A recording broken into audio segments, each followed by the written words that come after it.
My name is Patricia Swire, and I was born in 1928. I left school when I was 11 because the war started and my father moved his business. So I went to a dancing school, and from there I then went into concerts for the troops. And from that I went into the opera house as a dancer for the season show, and also the Palace Varieties, which were a big theatre on the promenade at the time.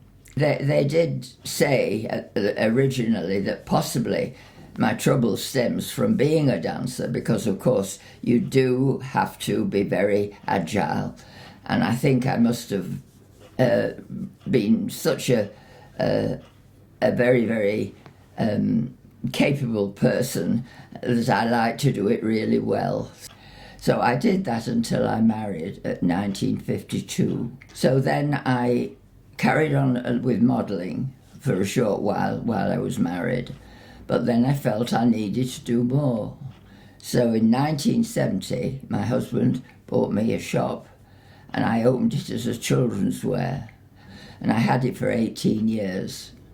After that, I left the shop because I wanted to spend more time with my grandchildren.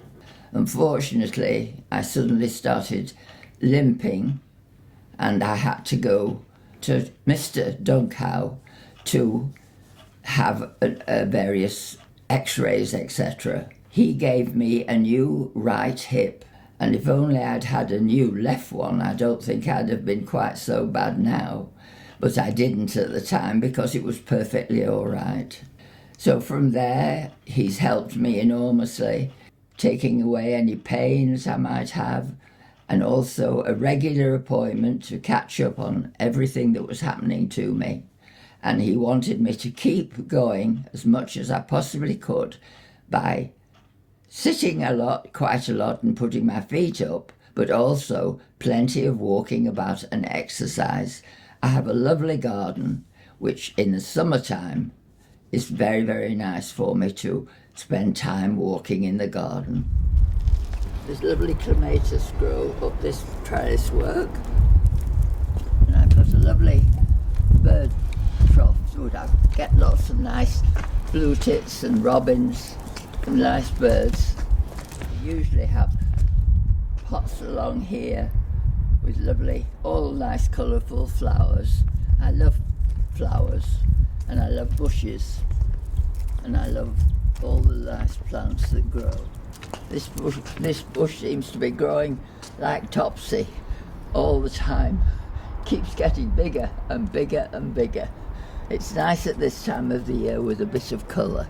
Mr. Dunkhow was a great help, in as much that he saw me at least every few months to make sure that I was free of any pain, which he did. And also I've had a lot of help by being able to have people come to see to me, like, for example, making my breakfast.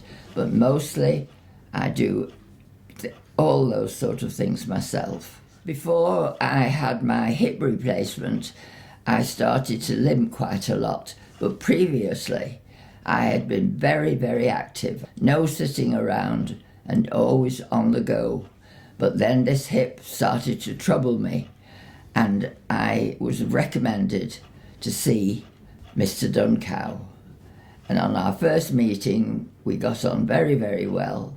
He is a very charming man, and he made me feel very comfortable, and carried on with the operation, which I came through very, very well with his help.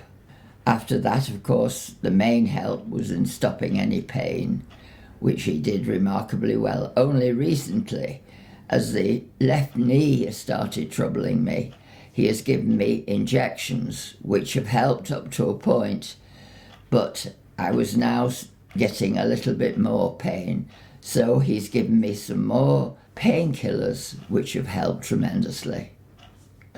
Well, just to summarise, I would like to tell you that I found everybody very, very helpful. If you are nice with them, they're usually nice with you.